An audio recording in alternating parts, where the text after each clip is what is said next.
Oke, assalamualaikum warahmatullahi wabarakatuh. Izin melaporkan H-3 menjelang Hari Raya Idul Fitri. Bab 3933 sampai bab 3936, ada banyak sekte besar di kota Pulau 10.000, dan bahkan lebih banyak lagi sekte berukuran sedang. Bahkan sekte besar seperti kuil api ilahi bulan matahari hanya dapat menempati peringkat menengah atas di antara kekuatan homofobik di kota Pulau 10.000. Di kawasan inti seluruh Laut Bintang, terdapat 7 pulau super. Pulau terbesar berdiri di tengah Laut Bintang, dan 6 pulau lainnya tersebar di sekitarnya dalam bentuk radial. Melihat ke bawah dari ketinggian, Anda dapat dengan jelas merasakan bahwa ketujuh pulau ini bertepatan dengan formasi kuno yang berevolusi dari Bagua. Terlihat jelas fluktuasi energi formasi tepat di atas ketujuh pulau tersebut. Meski cahayanya redup di malam hari, namun tetap menunjukkan warna-warni. Kamar dagang Zijin terletak di Pulau Tengah. Setelah karavan memasuki kota utama, jalan utama di kota itu lebar dan datar, bahkan lantainya dilapisi dengan biji urat suci. Ada banyak bangunan di kota ini, dan ada aura kuat dan berbahaya yang tak terhitung jumlahnya yang tersembunyi di dalamnya. Mereka semua adalah penguasa tertinggi dari berbagai sekte. Klik, klik, klik, langkah kaki yang rapi dan berirama terdengar. Kadang-kadang, pasukan lapis baja bersenjata lengkap lewat di jalan utama dan cabang di berbagai bagian kota. Mereka semua adalah pasukan pertahanan kota yang terlatih.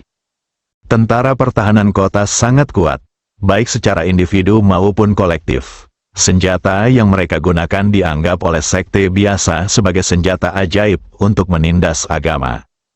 Bahkan beberapa sekte biasa berskala besar hampir tidak dapat menahan serangan kolektif dari 100 orang tentara pertahanan kota. Pemimpin karavan langsung menuju ke sebuah bangunan megah di tengah dan berhenti.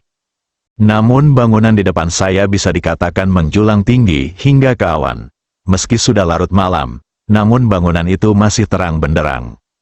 Jika Anda mengamatinya dengan cermat, Anda akan menemukan bahwa semua perlengkapan pencahayaan ini terbuat dari bahan alami kelas atas dan harta karun bumi yang dapat memancarkan cahaya.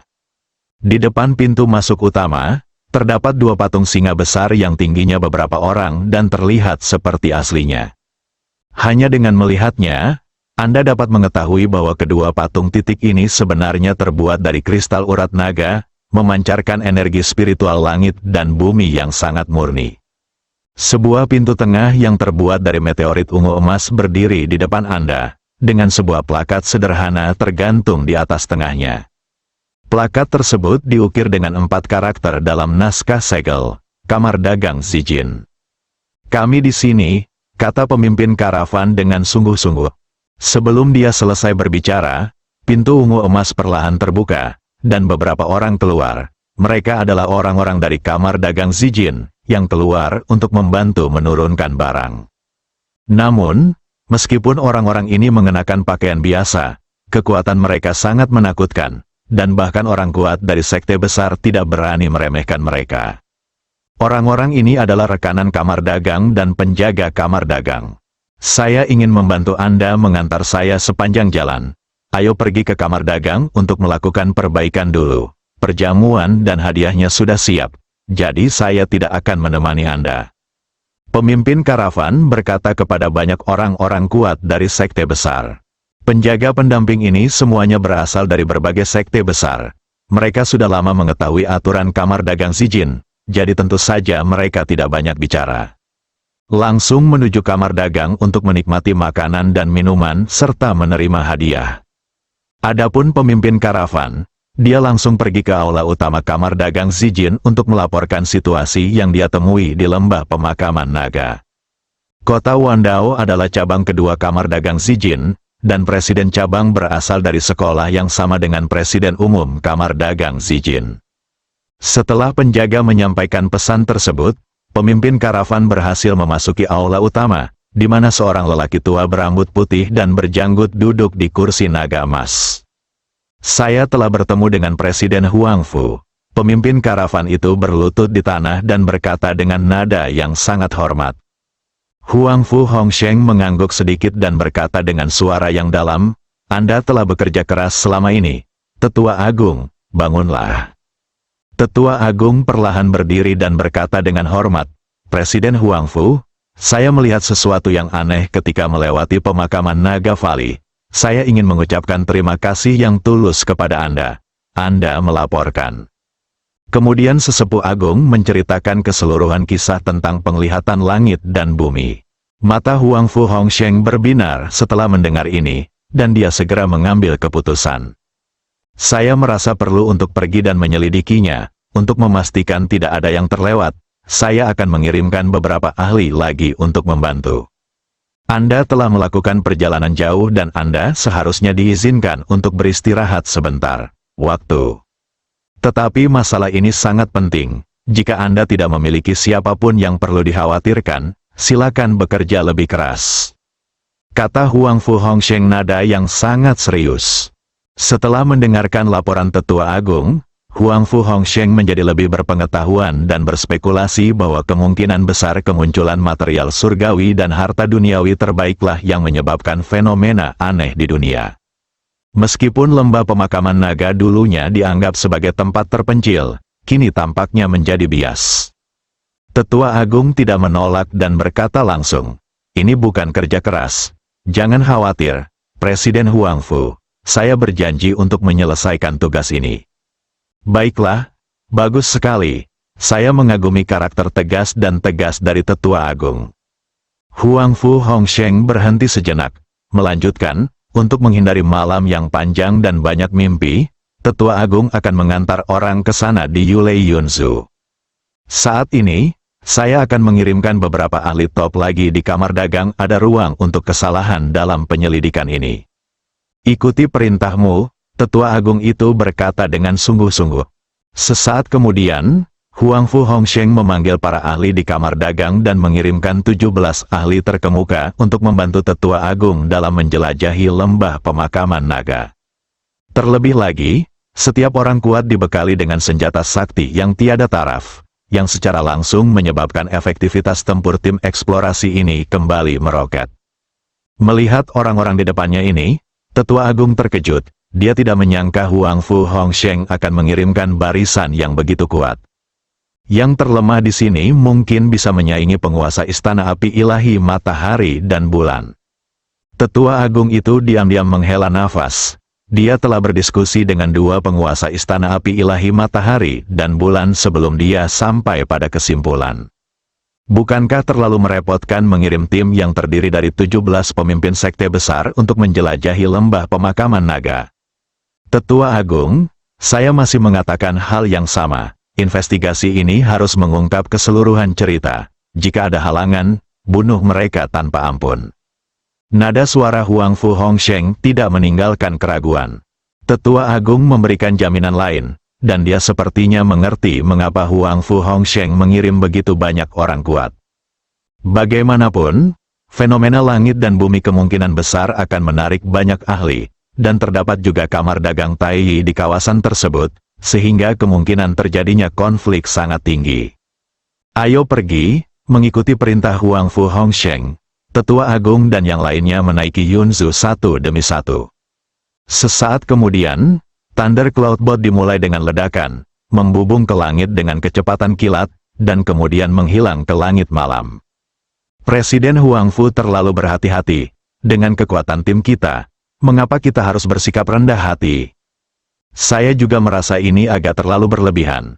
Pemain terbaik di bidang itu adalah kamar dagang Tai, tapi mereka tidak berani menggunakan kekerasan dengan mudah. Penatua Agung, apakah fenomena langit dan bumi benar-benar jahat? Huang Fu Hongsheng membuat keributan. Tentu saja, mereka tidak pernah meremehkan kamar dagang Tai. Dibandingkan dengan kamar dagang Zijin, masih ada kesenjangan besar dalam kekuatan keseluruhan kamar dagang Tai. Semuanya, harap bersabar dan tetap bersikap rendah hati, karena Presiden Huang Fu tidak ingin menimbulkan masalah. Lembah pemakaman naga terletak di daerah terpencil. Kami tidak perlu berkonflik dengan kekuatan sekte di sana. Sejujurnya, saat kita melewati lembah pemakaman naga sebelumnya, Samar-samar aku bisa merasakan aura kuat yang tersembunyi di dalam lembah pemakaman naga. Jadi demi keselamatan, lebih baik kamu berhati-hati. Sesepuh yang agung berkata dengan nada serius. Meskipun tetua agung mengatakannya dengan tulus, jelas bahwa dia tidak menerima banyak perhatian dari semua orang. Lagi pula, menurut mereka, lembah pemakaman naga adalah tempat yang terpencil dan terpencil, jadi peluang besar apa yang bisa menariknya. Ada banyak jedi dan area terlarang di area inti reruntuhan Kunlun, dan orang yang benar-benar super kuat tidak akan pernah berpaling. Thunder Cloudbot kamar dagang emas ungu sangat cepat, dan semua orang kuat di Cloudbot menyembunyikan aura mereka. Oleh karena itu, hampir tidak ada kekuatan sektarian yang menemukan mereka di sepanjang jalan. Namun, hal itu tidak luput dari perhatian kamar dagang Tai, yang merupakan pemimpin wilayah tersebut. Awalnya, fenomena langit dan bumi yang muncul di lembah pemakaman naga telah menarik perhatian para pejabat senior kamar dagang Tai. Wei Suyang segera mengirimkan banyak ahli untuk menjelajahi bagian terluar lembah pemakaman naga. Hanya karena dia takut dengan guntur yang semakin ganas, dia tidak terburu-buru ke pedalaman lembah naga terkubur. Saat Yulei Yunzu terbang dengan cepat melintasi langit, ia telah terdeteksi oleh para ahli terkemuka dari kamar dagang Tai. Simbol di Yunzu sepertinya unik untuk kamar dagang Zijin. Seperti apa? Jelas sama. Tapi kenapa orang dari kamar dagang Zijin bisa datang ke tempat seperti itu? Lewat, tapi mereka benar-benar mengirim Yunbot, ini pasti penemuan besar. Jika kita berbicara tentang penemuan besar, berita terbesar di daerah ini adalah fenomena aneh di lembah pemakaman naga.